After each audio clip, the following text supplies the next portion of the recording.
আসসালামু আলাইকুম। আজকে আপনাদেরকে দেখাবো ব্ল্যাকবেরি গাছ থেকে কিভাবে চারা তৈরি করতে হয়। বিশেষ করে কাটিং এর মাধ্যমে। আমি অনেকভাবে চেষ্টা করে দেখেছি কিন্তু নরমালি কাটিং মাটিতে পুঁতে রাখলে কিন্তু ওইভাবে তেমন একটা চারা পাওয়া যায় না। এর জন্য ছোট্ট একটা টেকনিক করতে হয়, জানলে আপনারা পারবেন। এই যে ব্ল্যাকবেরির যে শাখাগুলো, সেই শাখাগুলোর অগ্রভাগ, এরকম অগ্রভাগ আপনারা যদি এটাকে নরম মাটিতে কিছুটা অংশ মানে মাটির ভেতরে প্রবেশ করান, সেই ক্ষেত্রে কিছুদিনের মধ্যেই এখান থেকে শিকড় চলে আসবে। ঠিক এই যে এইভাবে আমি যেভাবে দেখাচ্ছি, এভাবে মাটিতে একটু গুঁজে দিবেন, তাহলেই কিন্তু কিছুদিনের মধ্যেই শিকড় চলে আসবে।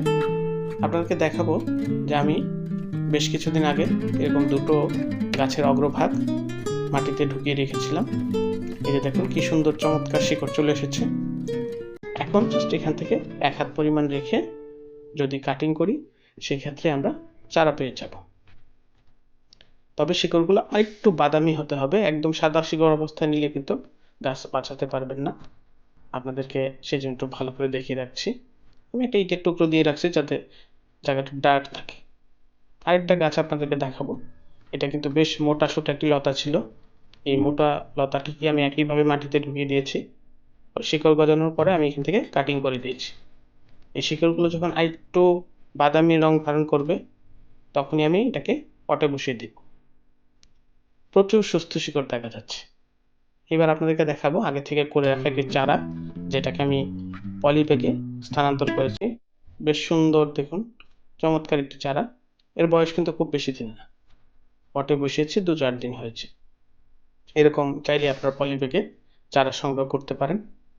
আর আপনাদেরকে আরেকবার আমি দেখানোর চেষ্টা করব যে কি ধরনের লতা আপনারা নেবেন। যেই ডালটি থেকে নতুন কুশি ছাড়তেছে, এরকম একটি ডালের অগ্রভাগ, এই যে দেখুন নতুন কুশি ছাড়তেছে, এরকম ডালের অগ্রভাগ আপনারা কি করবেন, জাস্ট মাটিতে কিছুটা গুঁজে দেবেন। শুধু মাটির উপর রাখলে কিন্তু শিকড় আসবে না, সেক্ষেত্রে সময় লাগতে পারে।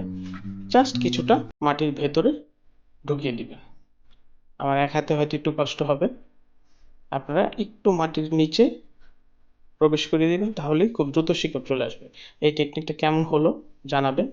সে পর্যন্ত আল্লাহ হাফেজ।